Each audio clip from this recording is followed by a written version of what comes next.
말씀 받겠습니다. 열왕기하 14장에서 23절부터 27절까지. 유다 왕 요아스의 아들 아마샤 15년에 이스라엘 왕 요아스의 아들 여로보암이 사마리아에서 왕이 되어 41년을 위에 있으며 여호와 보시기에 악을 행하여 이스라엘로 범죄케 한 느밧의 아들 여로보암의 모든 죄에서 떠나지 아니하였더라.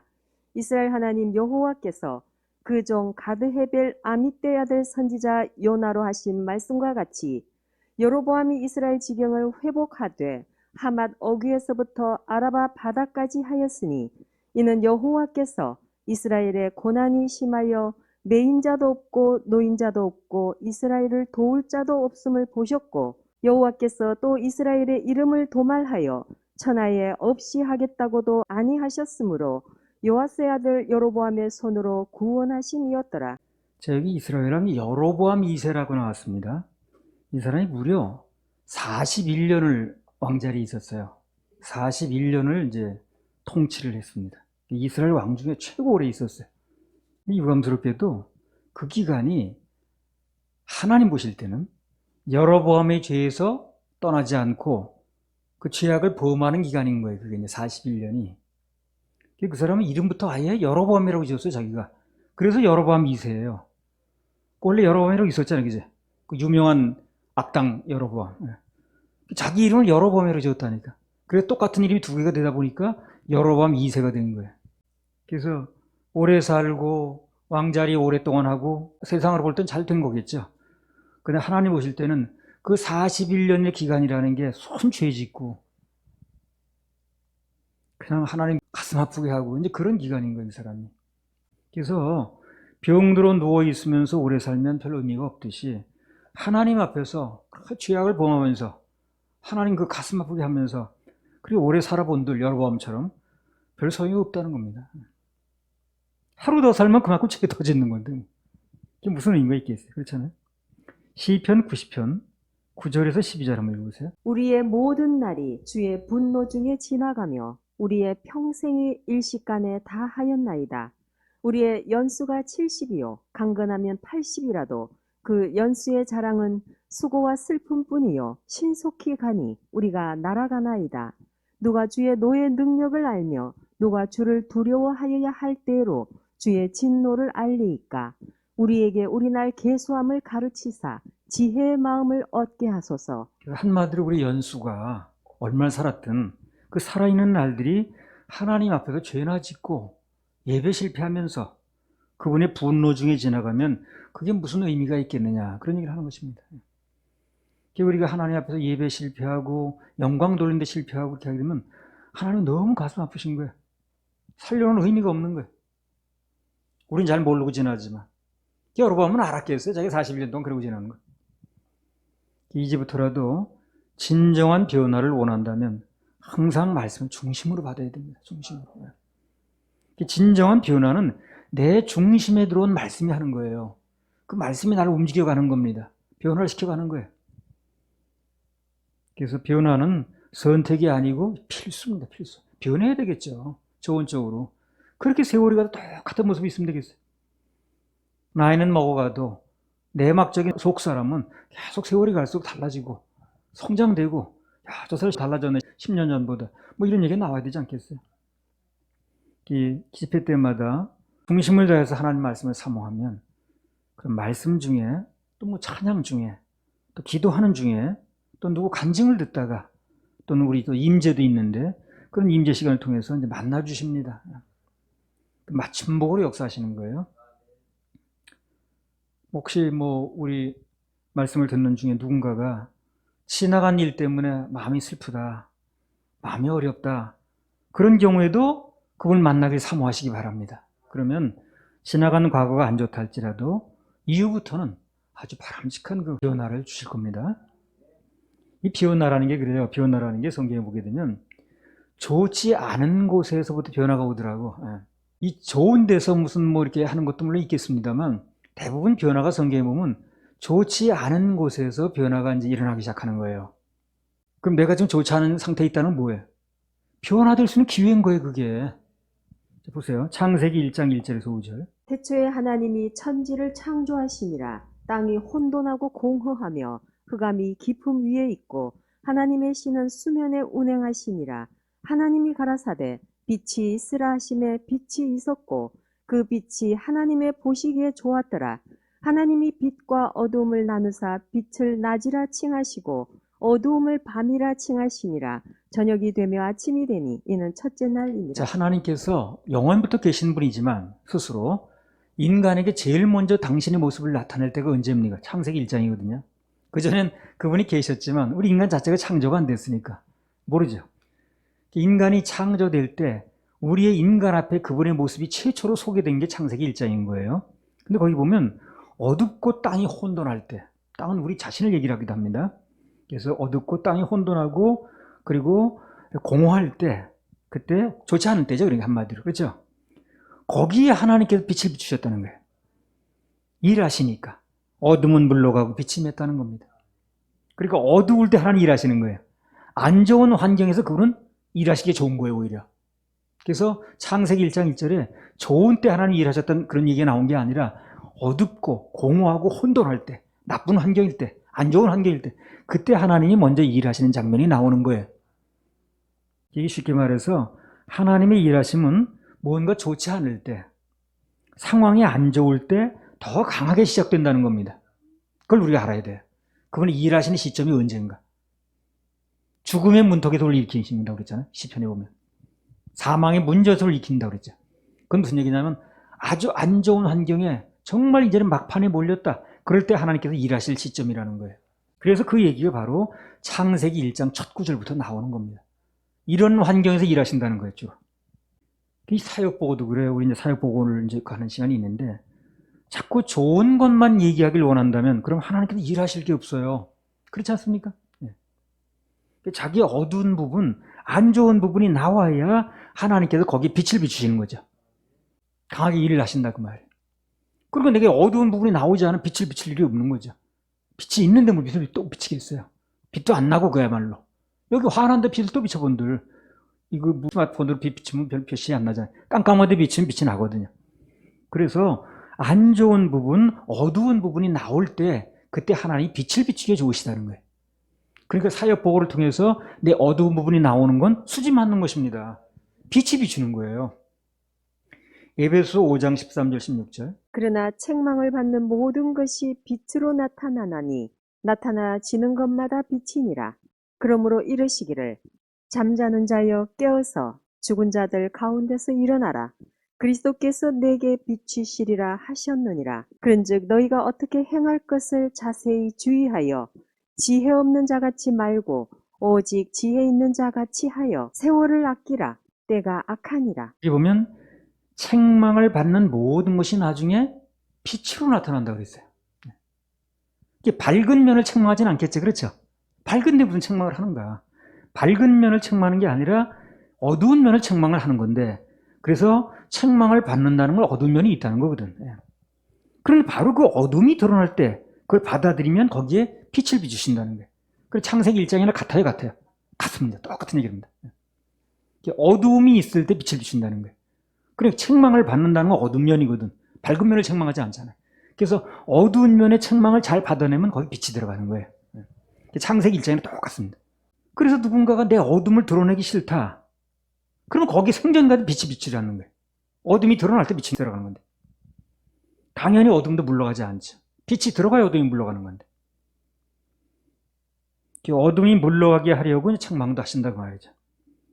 그래서 사역보고라든가 그런 시간에 자기 어두운 면을 드러내지 말라고 그렇게 할 게 아니라 어둠이 드러날수록 빛은 더 많이 들어간다는 겁니다. 유리합니다.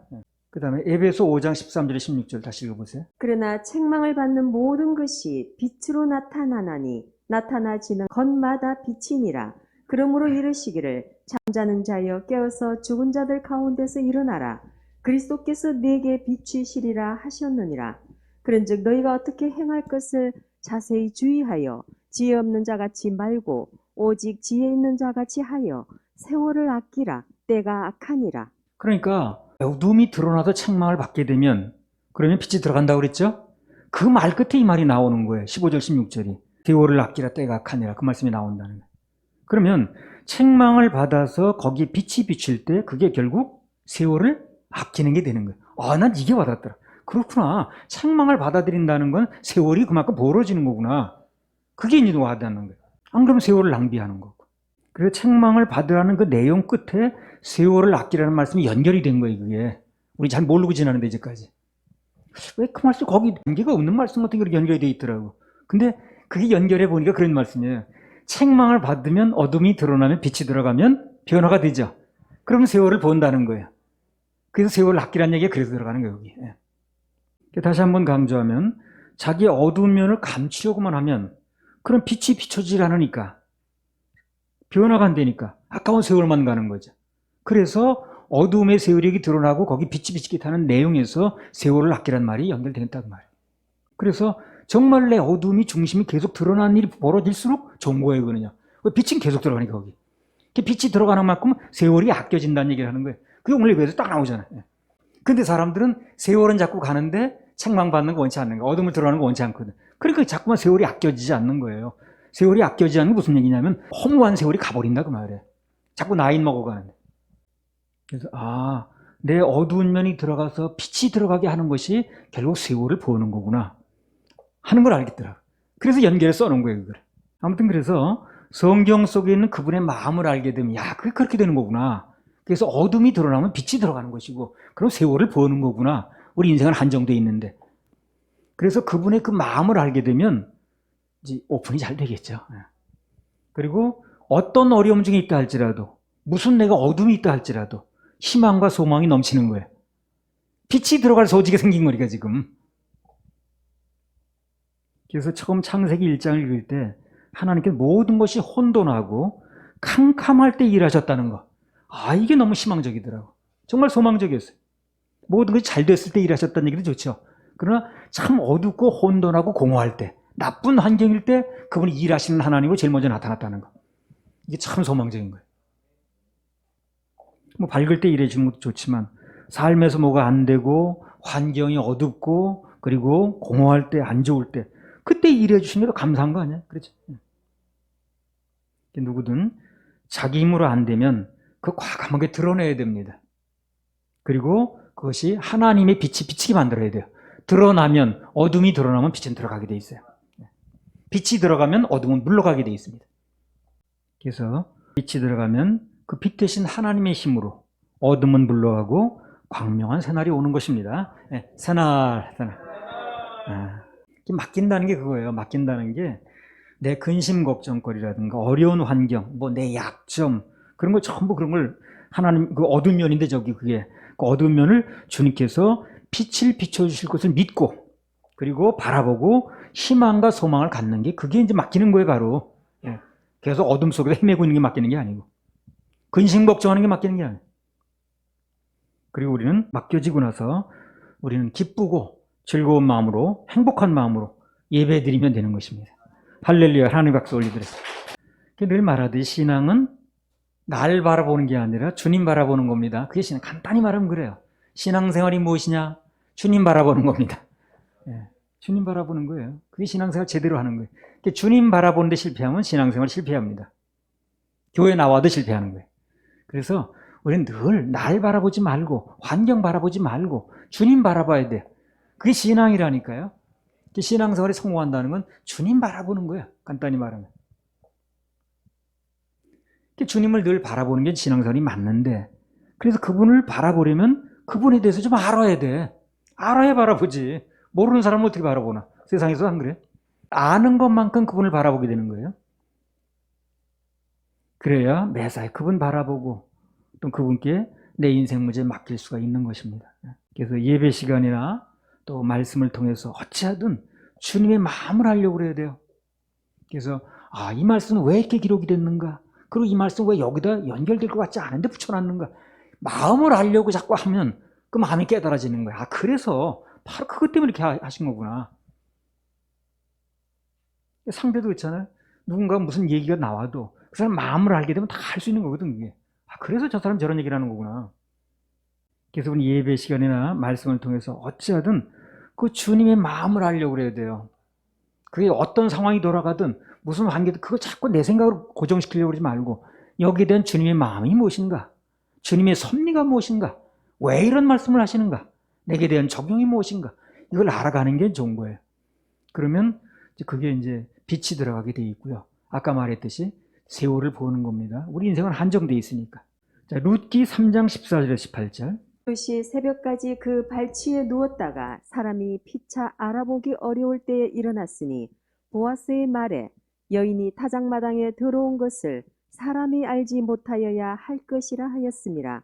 보아스가 가로되 내 겉옷을 가져다가 펴서 잡으라.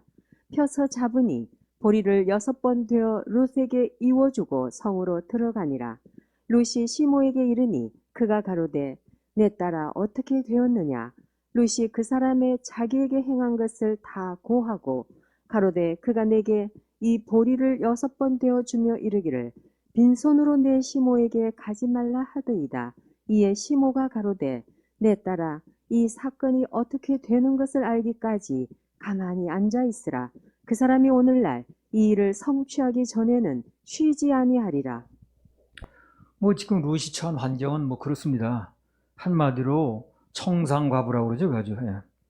가난한 환경, 돈이나 있든가, 그래. 딸린 식구라고는 늙은 시어머니. 예. 소망이라고는 없는 거예요, 지금. 그야말로 눈 씻고 찾아봐도 없는 거예요. 또 희망이 없는 건 나오미 입장도 마찬가지입니다. 그렇죠? 룻은 아직 젊음이 나 있지. 나오미는 그거마저 없는 거 아니에요? 근데 그런 얘기를 했어요. 나오미가 3장 18절 한번 읽어보세요.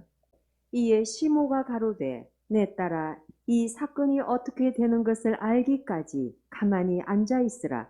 그 사람이 오늘날 이 일을 성취하기 전에는 쉬지 아니하리라. 네, 이 사건이라고 그랬어요. 이 사건이 어떻게 되는가? 그러니까 이제 그 시어머니가 그걸 얘기를 한 거예요.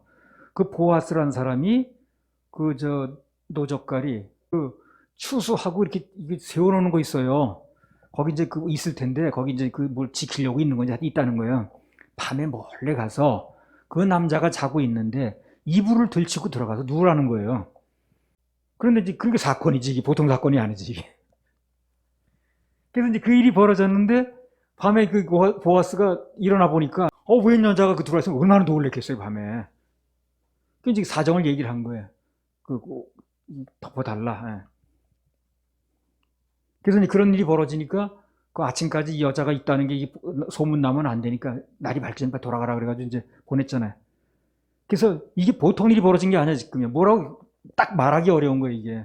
뭐라고 설명을 하겠어요 그래 그거를.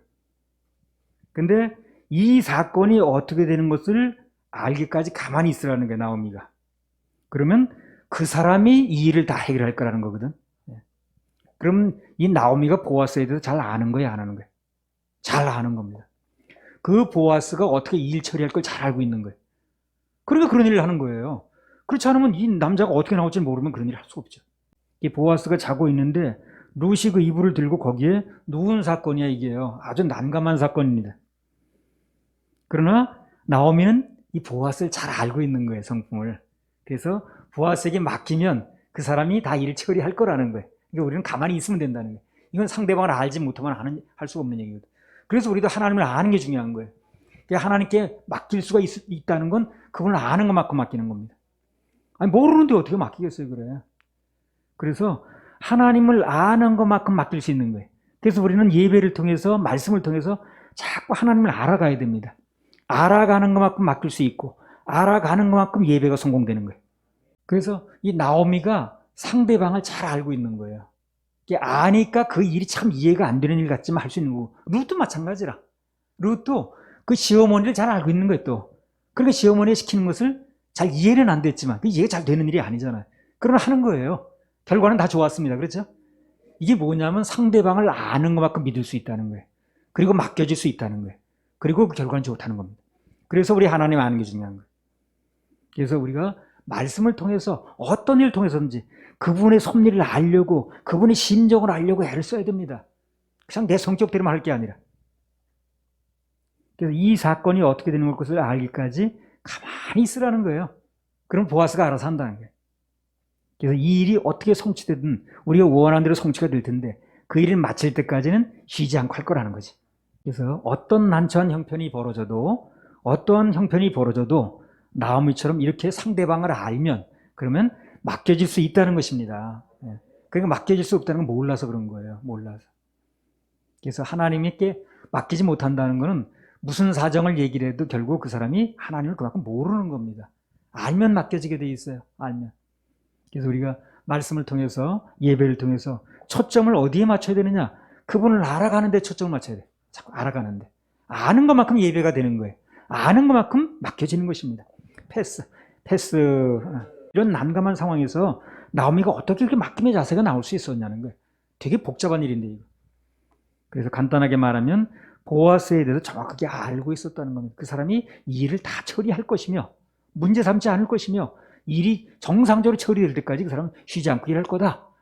그래서 다 이루어질 때까지 결코 쉬지 않는, 그 사람이 일을 어떻게 처리할 것인가 하는 것까지 그 사람의 성품을 알고 있는 거예요. 안 그러면 사람 하나 참 문제될 수 있는데. 그래서 지금 형편을 말하는 게 아니라 뭘 말합니까, 나오미가? 보아스의 성품을 강조하는 거예요. 형편을 말하는 게 아니라. 우리도 무슨 일이 벌어지면 환경을 말할 게 아니라, 형편을 말할 게 아니라 일하실 그분의 성품을 말해야 됩니다. 좋으신 하나님 좋게 하신다. 그게 정상인 거예요.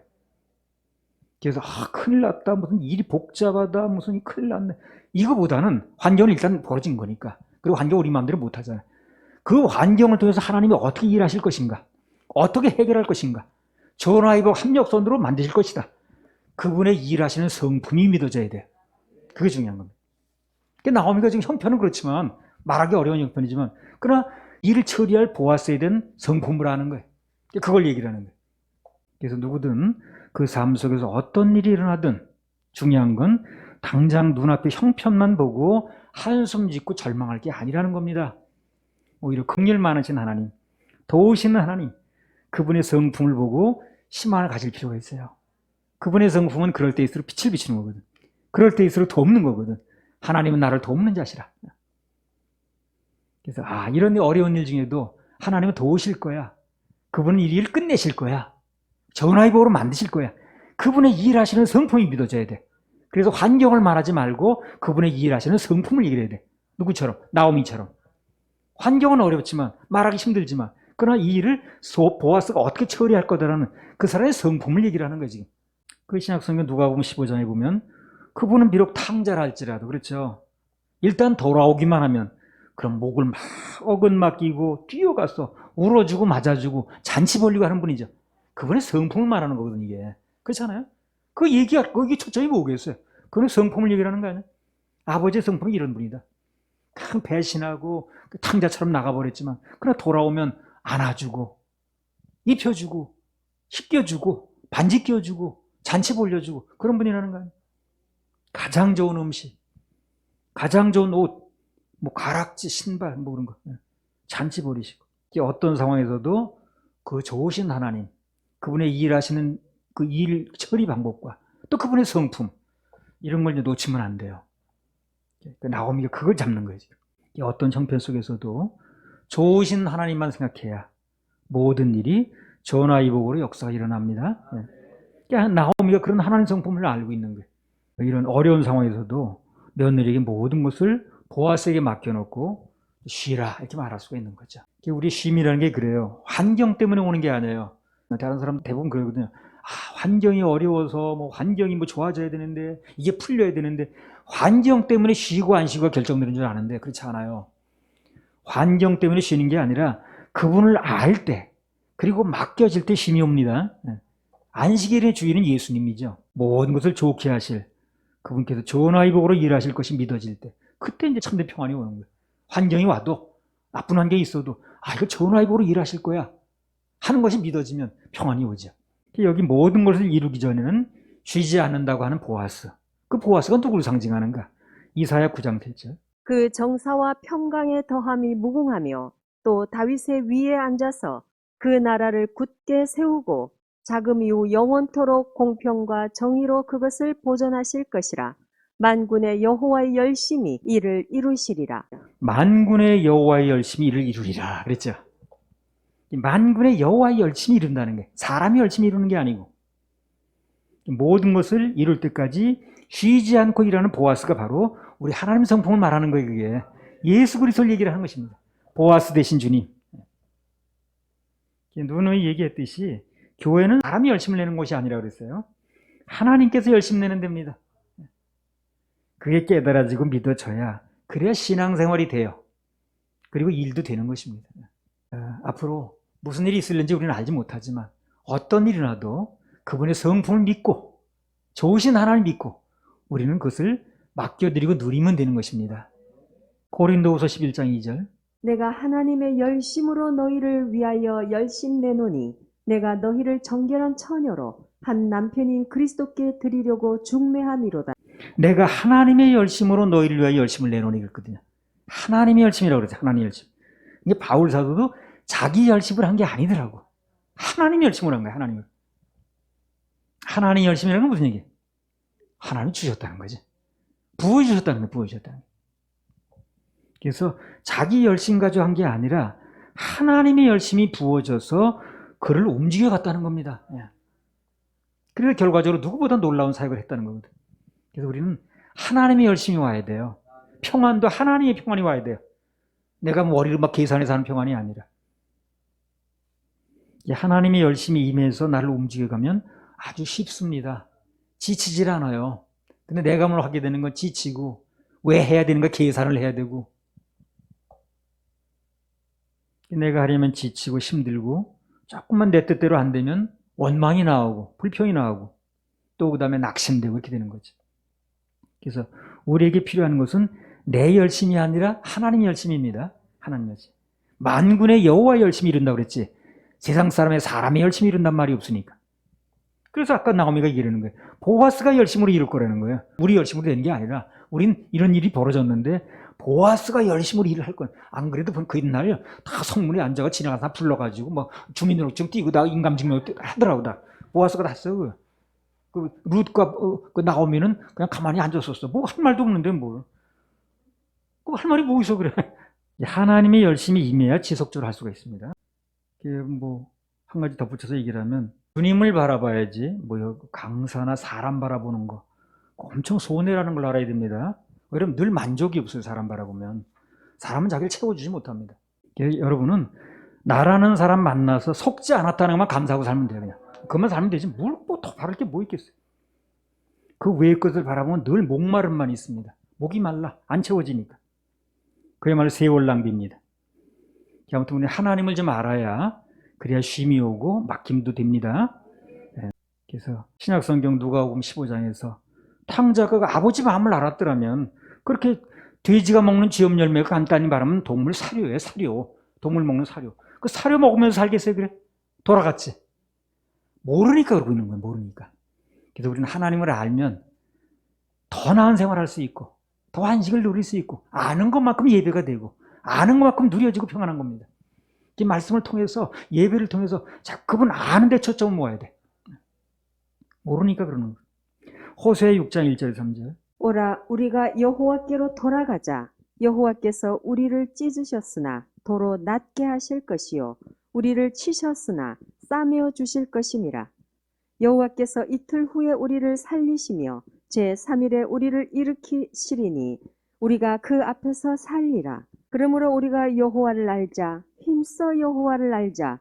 그의 나오심은 새벽빛같이 일정하니 비와 같이 땅을 적시는 늦은 비와 같이 우리에게 임하시리라 하리라.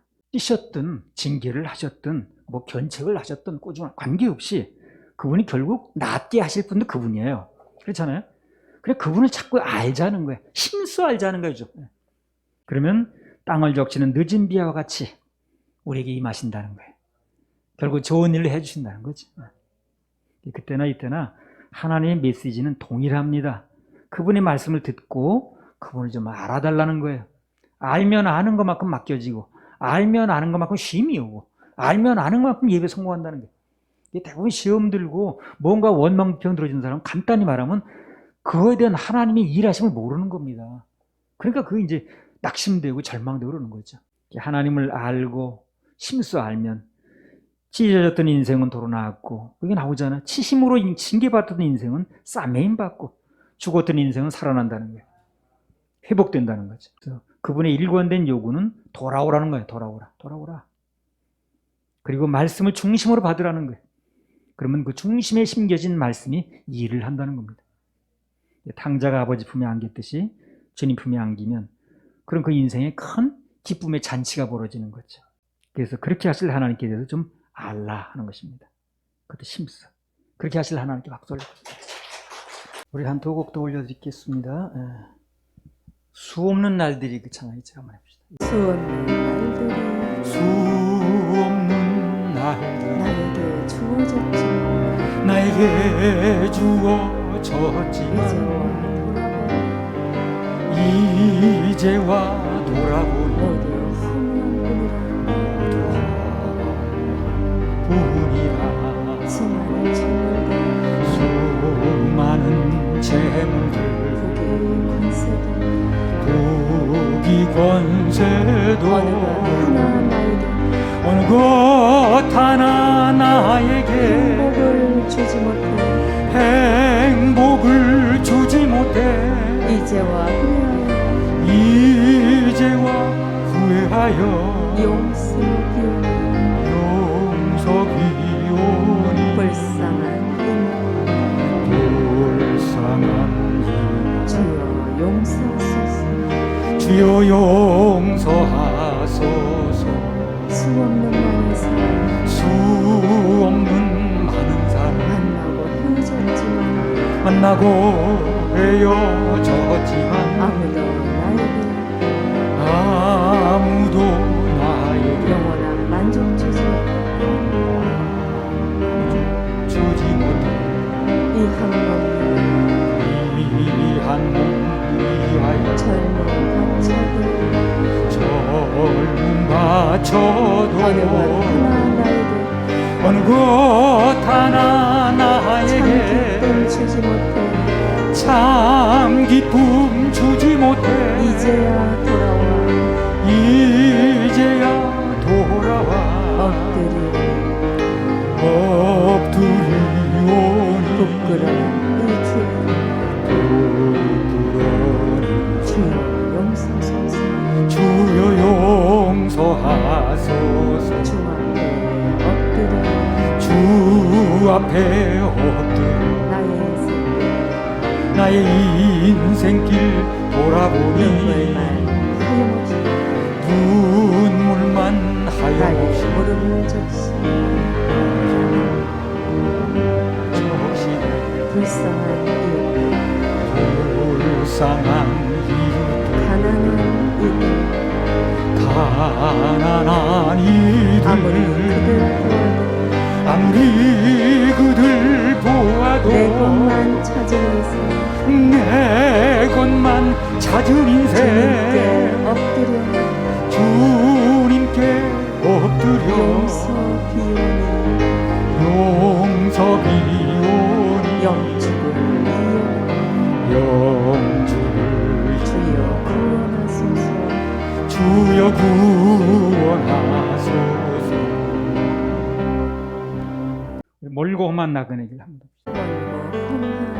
멀고 험한 이 세상 길 소망 없는 나그네 길 방황하고 헤매이며 정처 없이 살아왔네 의지할 것 없는 몸 위로받고 살고파서 세상 유혹 따라가다 모든 것을 다 잃었네 무거운 짐 둔해지고 쉴 곳 없어 헤쳐오며 쓰러지고 넘어져도 위로할 자 내겐 없었네 세상에서 버림받고 귀한 세월 방탕하다 아버지를 만났을 때 죄인임을 깨달았네 눈물로써 회개하고 아버지의 품에 안기어 죄악으로 더럽힌 몸 십자가에 못 박아 십자가에 못 받았네. 구원함을 얻은 기쁨, 구원함을 얻은 기쁨, 세상에서 제일이야. 영광의 길 허락하신 영광의 길 허락하신 내 주 예수 찬양하네. 아멘. 구원함을 얻은 기쁨, 세상에서 제일이라. 영광의 길 허락하신 내 주 예수 찬양하네. 구원 얻으면 진정 찬양이 나옵니다. 그보다 귀한 게 없거든. 로마서 8장 28절. 우리가 알거니와 하나님을 사랑하는 자, 곧 그 뜻대로 부르심을 입은 자들에게는 모든 것이 합력하여 선을 이루느니라. 합력하여 선을 이루니라. 합력선, 전화위복. 이게 믿어져야 됩니다. 이게 믿어지면 천하무적이라고 그랬어요. 어떤 환경이 와도, 무슨 일이 벌어져도, 안 좋은 일이 벌어져도 합력선이라는데 뭐. 결국은 전화위복이 된다는데 뭐. 문제될 게 뭐 있겠어요. 그래서 로마서 8장 28절, 뭐 성경 어디 안 좋은 게 뭐 있겠습니까만, 특별히 로마서 8장은 굉장히 좋은 말씀들이 많아요. 거기서 8장 28절이 아주 핵심이라. 합력선 전화위복. 우린 그분의 성품을 알아야 되고 그분의 그 일 처리 방법도 알아야 됩니다. 그래야 나오미처럼 어떤 상황에서도 진정한 쉼과 평화를 얻을 수가 있습니다. 열왕기하 14장 25절 27절. 이스라엘 하나님 여호와께서 그종 가드 헤벨 아미떼 아들 선지자 요나로 하신 말씀과 같이 여로보암이 이스라엘 지경을 회복하되 하맛 어귀에서부터 아라바 바다까지 하였으니 이는 여호와께서 이스라엘의 고난이 심하여 내인자도 없고 노인자도 없고 이스라엘을 도울 자도 없음을 보셨고 여호와께서 또 이스라엘의 이름을 도말하여 천하에 없이 하겠다고도 아니하셨으므로 요아스의 아들 여로보암의 손으로 구원하심이었더라. 그리고 여호와께서 이스라엘 이름을 도말하여 천하에 없이 하겠다고도 안 하셨기 때문에 요아스의 아들 여로보암을 통해서 이스라엘을 도우셨다 그랬습니다. 이 말은 한마디로 말하면 그렇습니다. 우리 인생이 앞이 캄캄하고 답답할 때, 누구 하나 마땅히 도와줄 자가 없을 때, 그때 친히 나서서 하나님께서 도움자를 세우셨다는 거죠. 그렇죠? 그런 얘기입니다. 그래서 이 말씀을 듣고 있는 누구든 뭔가 인생이 답답하고 누구 하나 날 도와줄 사람도 없고 어디 하나 기댈 데도 없고 그럴 가능성 자체가 없는데, 그런 사람은 주님만 바라보세요. 주님만 바라보라는 신호입니다. 그게. 바라볼 때가 있으면 바라보겠죠. 바라볼 데가 없다는 건 주님만 바라보라는 사인이에요. 그게. 그래서 하나님께서 어떤 방법으로 하시든 그건 그분이 소관이니까 우리는 주님밖에 바라볼 데가 없다 하는 상태가 오히려 복된 상태입니다. 대부분 안 되는 사람 바라볼 데가 너무 많아. 여기도 바라보고 저기도 바라보고 바라볼 데가 너무 많아서 걱정이라니까요. 정말 중요한 건요, 바라볼 데가 없어야 돼요. 그래 주님만 바라보거든. 그게 오히려 유리합니다. 바라볼 데가 많은 게 좋은 게 아니야 그게. 그러니까 딱 바라볼 때 하나밖에 없어야 돼. 그러면 하나님께서 생각지도 않은 사람을 통해서 도움의 손길을 주실 수가 있습니다. 우리 인생에 새날을 주실 수가 있어요. 네. 새날 주세요. 자, 우리 인생 새날이 필요한데 혹시 새날이 필요한 분들 예물 한번 심을 분은 심으시고요. 새날 예물 그렇게 하실 하나님께 박수 올려주세요.